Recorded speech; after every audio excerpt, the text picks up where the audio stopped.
പാലക്കാട് നിന്ന് സാജിദ് അജ്മൽ കൂടി വിശദാംശങ്ങളുമായി ചേരുന്നുണ്ട്. സാജിദ്, ഇന്നലെയുണ്ടായ സംഭവത്തിൽ ഏത് രീതിയിലാണ് നേതാക്കളുടെയൊക്കെ ഒരു പ്രതികരണം? ദിനിഷ, തീർച്ചയായും ജനാധിപത്യ വിരുദ്ധമായ നടപടിയാണ് ഉണ്ടായത് എന്നാണ് പറയുന്നത്. ഇപ്പോൾ രമേശ് പിഷാരടി കൂടി നമ്മോടൊപ്പം ചേരുന്നുണ്ട്. പിഷാരടി, ഇപ്പോ ഈ മുഖ്യമന്ത്രി അതോടൊപ്പം തന്നെ ബാക്കി എല്ലാവരും BJP-കാരല്ലാത്ത എല്ലാവരും താങ്കൾക്ക് ഐക്യദാർഢ്യം പറഞ്ഞിരിക്കുകയാണ്. ഇത് വന്നതിന് ശേഷം മൊത്തം പൊതുസമൂഹത്തിന്റെ ഒരു പ്രതികരണം എങ്ങനെയുണ്ട് ഇന്നലത്തെ സംഭവത്തിന് ശേഷം? അല്ല, എല്ലാവരും നടക്കാൻ തന്നെ കേരളത്തിന്റെ ബഹുമാനപ്പെട്ട മുഖ്യമന്ത്രി മുതൽ ഒരു വോട്ടവകാശം കിട്ടിയ അല്ലെങ്കിൽ അതിനും ചെറിയ കുട്ടികൾ വരെയുള്ള ആളുകൾ പൗരബോധവും ജനാധിപത്യ ബോധവുമുള്ള എല്ലാവരും പറഞ്ഞ് നടക്കുന്നത്. അവിടെ പ്രവർത്തകർ അങ്ങനെ ചെയ്തെങ്കിലും നേതൃത്വത്തിന്, BJP-യുടെ നേതൃത്വത്തിനും സ്ഥാനാർത്ഥിക്കും അത് ചെയ്തത് ശരിയായില്ല എന്ന് പറയാമായിരുന്നു. അതും ഉണ്ടാകാത്തതുകൊണ്ട് ഒരു ആസൂത്രിതമാണെന്ന് കരുതുന്നുണ്ടോ? അല്ല, അവരുടെ നേതൃത്വമാണല്ലോ അത്. അപ്പൊ അങ്ങനെ നമ്മൾ പറയണമെന്ന് എക്സ്പെക്ട് ചെയ്യാൻ പാടില്ലല്ലോ. അതുകൊണ്ട് ഞാനത് അങ്ങനെ അത് പറയാമായിരുന്നെങ്കിൽ BJP-യുടെ ഒരു കൾച്ചറായിട്ടാണ് കാണുന്നത്. ആരും അതിനെ അപലപിച്ച് കണ്ടില്ല എവിടെയും.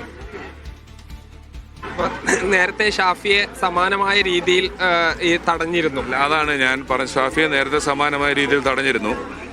ഇവിടെ 60 വർഷത്തിലകം പരിസരത്ത് ഒരിക്കലും വേറൊരു പാർട്ടി ഇവിടെ ഇല്ലാതാകണം എന്ന് പറഞ്ഞിട്ടില്ല, പ്രവർത്തിച്ചിട്ടില്ല. പക്ഷേ നോക്കൂ, BJP അധികാരത്തിൽ വന്ന ആദ്യം തന്നെ പുറച്ചുവിടാനാണ് മുക്തമെന്ന് പറയുന്നത്.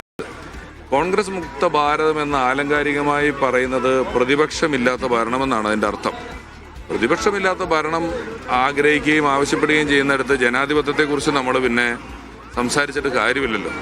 ഇപ്പോൾ ഈ കോൺഗ്രസിന്റെ പ്രവർത്തകർ ഒരു പകൽ വെളിച്ചത്തിൽ പന്തം കൊളുത്തി പ്രകടനം തീരുമാനിച്ചിരുന്നു. പിന്നീട് സ്ഥാനാർത്ഥി തന്നെ വേണ്ട എന്ന് പറഞ്ഞു എന്നാണ് പറഞ്ഞത്. അതെ, ഞാൻ പറഞ്ഞതേ, ഈ ഒരു എല്ലാ സ്ഥലങ്ങളിലും ഒരു ചെറിയ പ്രശ്നം ഉണ്ടാക്കുക, ആ പ്രശ്നത്തിൻ്റെ പേരിൽ പ്രകടനം വിളിയിലോ അല്ലാതെയോ വഴിയിലോ ഒരു ആവേശം കൂടിയിട്ടോ അല്ലാതെയോ ഉണ്ടാകുന്ന ഏത് ചെറിയ കാര്യങ്ങളും ഇവിടുത്തെ ജനജീവിതത്തെ ബാധിക്കുകയും പാലക്കാടിൻ്റെ ഒരു സമാധാന അന്തരീക്ഷത്തെ തകർക്കുകയും ചെയ്യും. ഞാൻ ഉൾപ്പെട്ടൊരു കാര്യത്തിനകത്ത് ഇവിടുത്തെ ഒരു സമാധാന അന്തരീക്ഷം ഇപ്പോൾ തകരരുത് എന്നെനിക്ക് വലിയ ആഗ്രഹമുണ്ട്. അത് അങ്ങനെ തുടർന്നോട്ടെ എന്ന് വെച്ചിട്ടാണ്. തകർക്കാൻ ചിലർ ശ്രമിക്കുന്നു. എന്താണ് ഇതിലൊക്കെ? ഇന്നലെ ശ്രമിക്കലാണോ, ബോധപൂർവമാണോ, ഇൻഹറൻ്റായിട്ട് ചെയ്തതാണോ, അറിവില്ലായ്മ കൊണ്ടാണോ എന്നൊന്നും അറിയില്ല. പക്ഷേ എല്ലാവരും ഒരുപോലെ പറഞ്ഞില്ലേ, ഇത് നടക്കാൻ പാടില്ലാത്തതായിരുന്നു എന്ന് പറഞ്ഞില്ലേ. അപ്പം നടക്കാൻ പാടില്ലാത്തൊരു കാര്യമാണ് എന്ന് അവരുടെ ഭാഗത്തുനിന്ന് വേണം ഒരു ഉത്തരവാദിത്തപ്പെട്ട ഒരാൾക്ക് പറയാമായിരുന്നു. അത്രേ ഉള്ളൂ. ഏതായാലും യെസ്.